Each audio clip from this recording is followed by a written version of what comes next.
Kurukshetra December edition focuses on innovation, skill, and livelihood.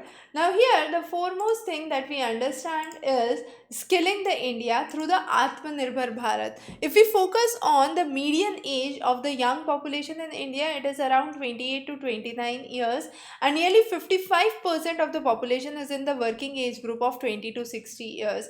Now, this percentage would be at its peak of around nearly 59% by 2041, and India is aiming towards a 5 trillion economy. Now, what are the things that we need to understand? Definitely, skilling the workforce becomes important. Even during the times of Takshila and Nalanda, vocational education was important.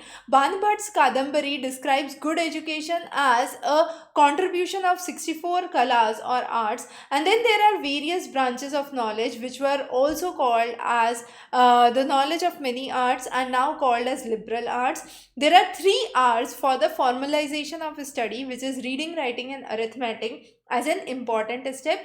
Not only this, the Nai Talim model and the Varda model developed by Gandhiji focuses on vocational education. So, in Nai Talim, we talk about distinction between the manual work and the intellectual work, a holistic education where mind, body, and soul are involved, and education where a child can get more fit. Gandhiji also supported this kind of education. If we talk about skilled workforce, a workforce which is aware of skill training, in India it's only 2.3%. However, in countries like UK it is 68%, in Japan it is up to 80%. So definitely skilling India becomes important. Developing more polytechnics, industrial training institutes, Nai Talim institutes, and craftsman training schemes are important for developing vocational education. The idea is to train the manpower with the aim of training nearly 40 crore people by 2022. We have the National Skill Development Mission, which was released on the World Skill Day in 2015. The idea is developed by the National Skill Development Corporation, which is a not for profit PPP model based system. Here we have nearly 36 sector skill councils which are operational, and they identify the skill development needs, develop those needs, help maintain and develop competency in those fields.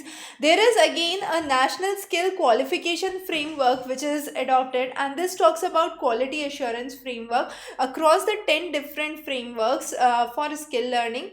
We also have Pradhan Mantri Kaushal Vikas Yojana, which was launched in 2015. Its version of 2.0 and 3.0, which is the Atmanirbhar or the self-reliant India, is again important.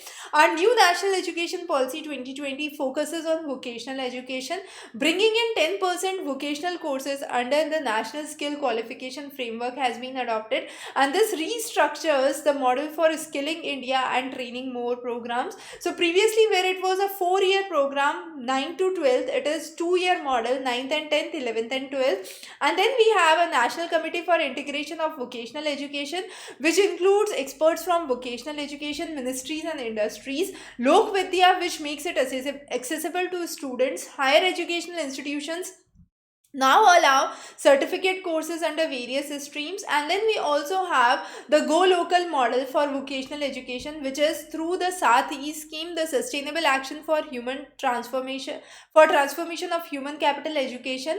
This has been collaborated with Niti Aayog and states like Odisha, Jharkhand, Madhya Pradesh. We have the aspirational district programs across 112 districts, which focuses on 3C, which is convergence, collaboration, and competition. We also have a sustainable people centered approach rather than capital centered approach to increase the farm based cooperative system, which requires more status and training.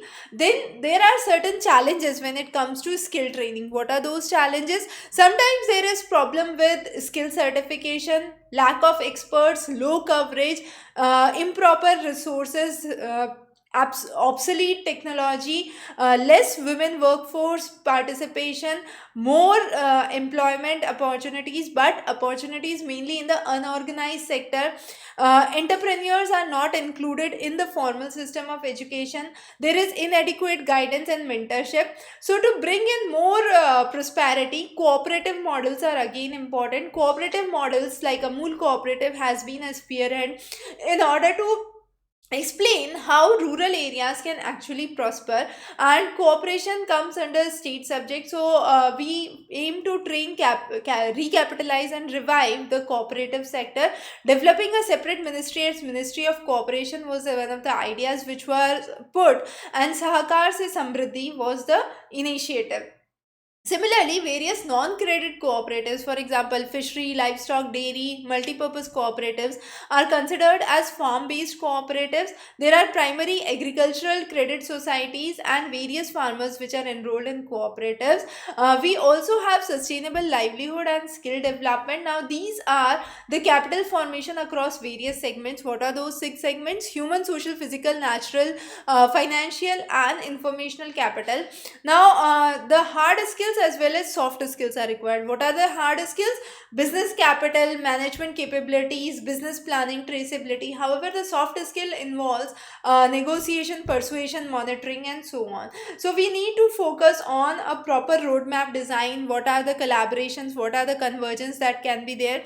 And then the role of rural women. Empowered women, empowered nation is the idea. Workforce rate in rural females is higher than urban. So in rural it is around 41%, in urban it is only 35%. Now there are various schemes, for example, employment generation, Beti Bachao Beti Padhao, Kaushal Vikas, Deendayal Upadhyay Grameen Yojana, मातृवंदन Yojana. Then the workforce in agriculture, 80% of the workforce is involved in agriculture, 33% as laborer, and 48% as self-employed.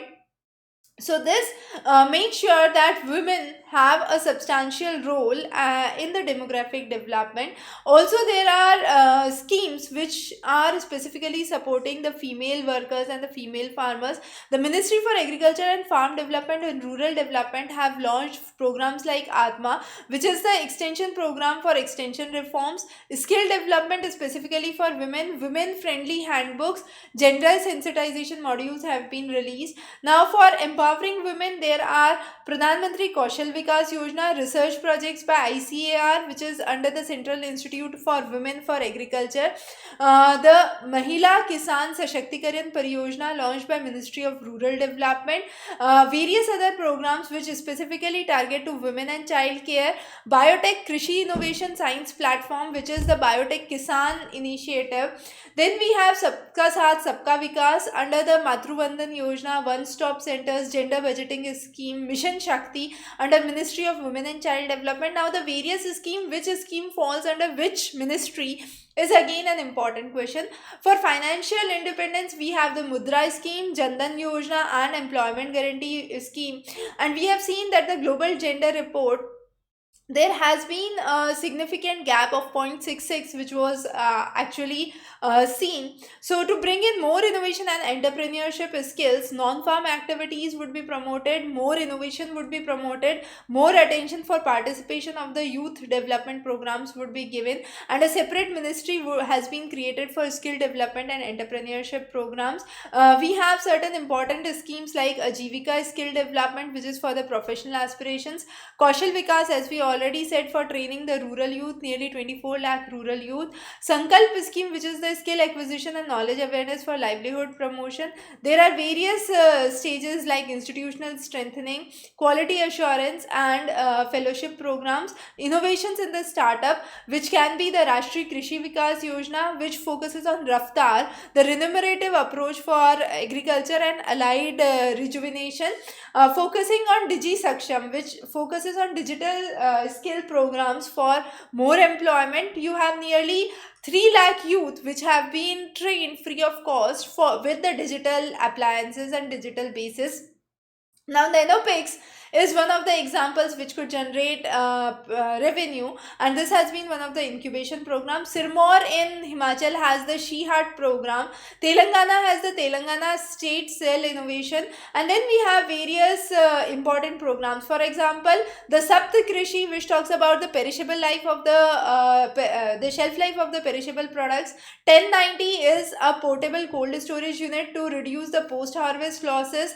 Dhara Shakti for easy to use organic carbon detection kit. Soil Sati for a chemical analyzer.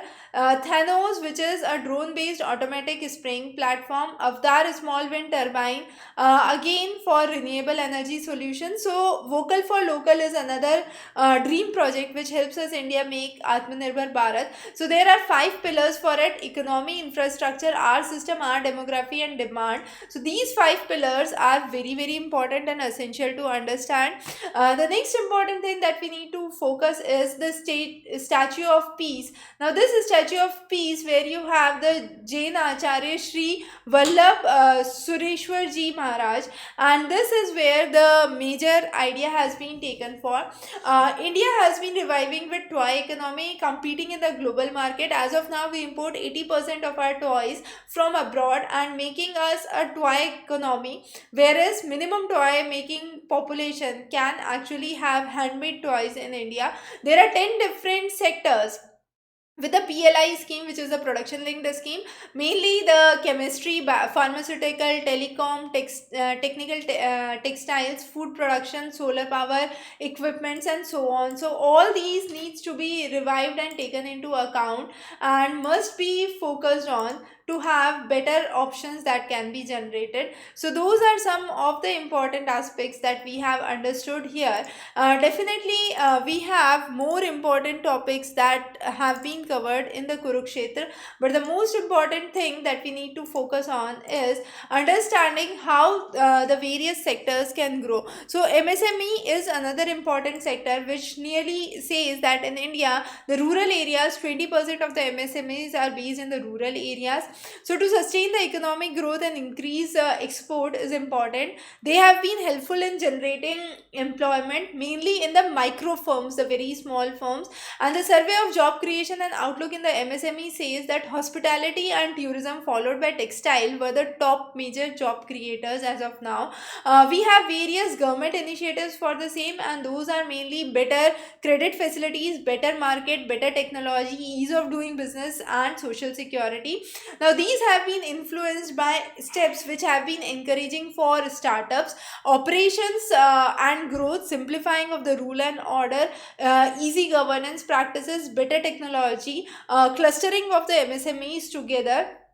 This would bring in more technology infusion, reduce the poverty, better credit flow would be available, and the obsolete technologies can be removed. So bringing in good digitization, managing the labor productivity, and maintaining a supply chain becomes important. So digital transformation definitely has affected the rural area. With digitization we have seen a boost in the startups. We have seen digitization as the fourth industrial revolution, which has increased productivity, created new markets, improved the standard of livings, better employment opportunities have been generated. Even work from home has been a role model which has become successful during the times of pandemic.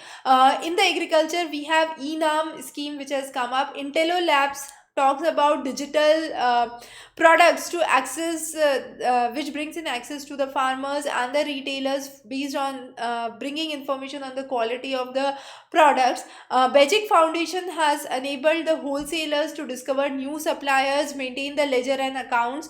So digitization has actually bridged the regional and the social disparities in a significant way. So in this lecture, we focus mainly on inclusive growth, the efforts mainly under Skill India, vocational training, and digitization with agriculture and subsidiary activities which have been included and improved significantly with the boost to MSMEs or the small enterprises as we have seen. We cover Yojana and Kurukshetra on a monthly basis. So if you have any questions, any doubts, feel free to connect back to us. We'll be more than happy to resolve your queries. And for more information and the handouts of these lectures, refer the links below. Wish you good luck.